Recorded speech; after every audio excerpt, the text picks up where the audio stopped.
Hello everyone, welcome to Credit genesis.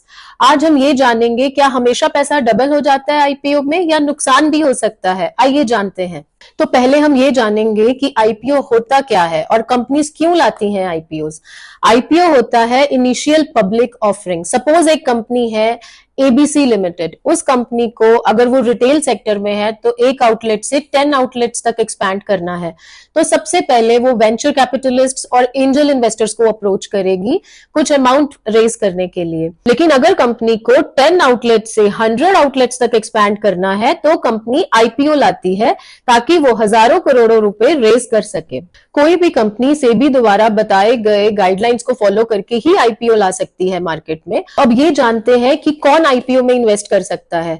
सबसे पहले होते हैं क्यूआईबीज। क्यूआईबीज होते हैं क्वालिफाइड इंस्टीट्यूशनल बायर्स, जैसे कि म्यूचुअल फंड कंपनीज हैं, इंश्योरेंस कंपनीज हैं या फिर कोई कॉर्पोरेट्स हैं, बिग कॉर्पोरेट्स हैं, तो वो इसमें इन्वेस्ट करते हैं जिनको जाता है 50% आईपीओ अलॉटमेंट। इसका मतलब जितने भी कंपनी ने शेयर्स इश्यू किए हैं आईपीओ में उसका 50% जाएगा क्यूआईबी कैटेगरी में।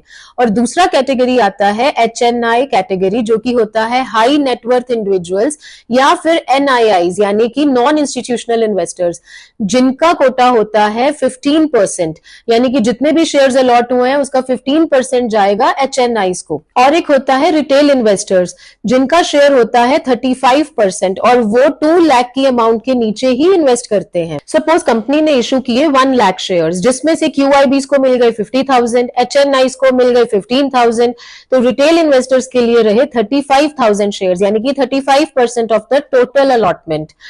लेकिन अगर उस आईपीओ की डिमांड बढ़ जाए, यानी कि जितने शेयर्स अवेलेबल हैं उससे ज्यादा का आईपीओ एप्लीकेशन आ जाए, तो इसका मतलब ये है कि आईपीओ ओवर सब्सक्राइब्ड हो गया है। तो ये कंपनी के लिए पॉजिटिव न्यूज है, क्योंकि अब जब शेयर लिस्ट होगा इंडाइसेस पे यानी बीएसई और एनएसई पे, तो इसका शेयर प्राइस बढ़कर आएगा क्योंकि डिमांड ज्यादा है। तो क्या हम कंपनी के शेयर्स खरीद सकते हैं जब आईपीओ आता है? The answer is no.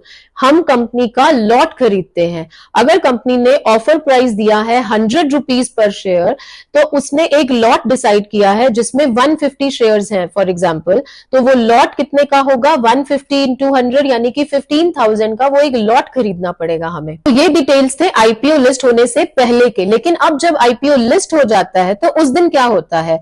तो 2 कैटेगरीज होती हैं। एक तो होता है स्पेक्यूलेटर कैटेगरी और दूसरा होता है इन्वेस्टर कैटेगरी। स्पेक्यूलेटर्स वो होते हैं जो लिस्टिंग डे पे अपना प्रॉफिट बुक करते हैं और अपना मनी विड्रॉ कर लेते हैं। और इन्वेस्टर्स कौन होते हैं? जो लॉन्ग टर्म तक इन्वेस्टमेंट होल्ड करते हैं, जो कि डिपेंड करता है उनका कि कंपनी के फंडामेंटल्स जो उन्होंने चेक किए थे या कंपनी के क्या एक्सपेंशन प्लान्स हैं या उनको ट्रस्ट है कि ये कंपनी आगे अच्छा करने वाली है, तो वो लॉन्ग टर्म के लिए अपना इन्वेस्टमेंट होल्ड करते हैं। तो आप कौन है? स्पेक्यूलेटर है या इन्वेस्टर है? हमें कमेंट्स में बताइए। हम लेकर आते रहेंगे ऐसे और इंटरेस्टिंग और informational videos. Please follow us and share with your friends. Thank you.